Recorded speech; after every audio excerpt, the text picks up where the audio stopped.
You know, as far as will it do them justice or not, it really depends on how they're portrayed, and that I don't know. I'm not sure if it's going to be a true tell-all. I think there's so much about, especially Kerry Von Erich, but not just Kerry Von Erich, really the entire family. I mean, how many deaths, how many suicides? It's really a tragedy, and I mean the Von Erichs. When you talk about great wrestling families, who do you start with? You really. The first name that comes to mind, besides the Tolos family, is the Von Erich family. And, you know, right at the top is Kerry, and then David, Chris, Mike. I think that they are, I mean, they'll go down as one of the greatest wrestling families in the history of wrestling. They're right up there. But I think in terms of tragedy, and I can't even list them all. I think Mike and Chris committed suicide. David died somewhere in Japan. And I believe Kerry also committed suicide. It's such a tragedy. And I mean, they were on top of the world. They were the gods of Texas for years and years. I mean, they were rock stars. There's no mistake about it. They almost had as many groupies as the Playa. Well done, Playa. Right now you got a 10-point lead.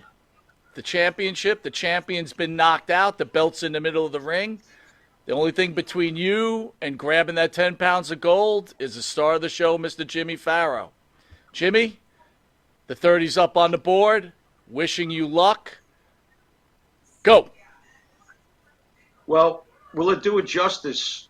I sure hope so, but I'll tell you what, just the fact that it's been made is already doing them justice, because honestly, this is the greatest American wrestling family, in my opinion, in the history of this business. Tragedies not aside, everything about this family, you know, up in the New York area, of course, we look at our time period, but understand that these were the Dallas Cowboys of pro wrestling, this family. They really were. They could have easily been the cast of any great Western. They fit their image like a glove. They were the greatest American wrestling family. And it was very sad what happened with the family. I, to this day, can't figure out what on earth could ever cause a family to go through so much misery. But when you really think about it, outside of the Samoan dynasty, I really don't think that this family has a rival. This is really, really, truly Americana. This is the West, but it's also the South. It's also a huge portion of this country. And honestly, and when Kerry came here, Mike and I both went nuts for Kerry Von Erich, one way or the other, because when you have it, you have it. And when you think about how this family, one after another, had it, David, Kevin, Kerry, I mean, the father obviously was legendary. Not as legendary as John Tolos, but legendary. You were talking about the greatest American wrestling family. We got a new champion, Jimmy Farrow, the new world champion. Well done, sir. Hey, Jimmy, you must be pumping iron in Florida. Yes, sir. Yes, sir. We'll see you guys next week. Well done.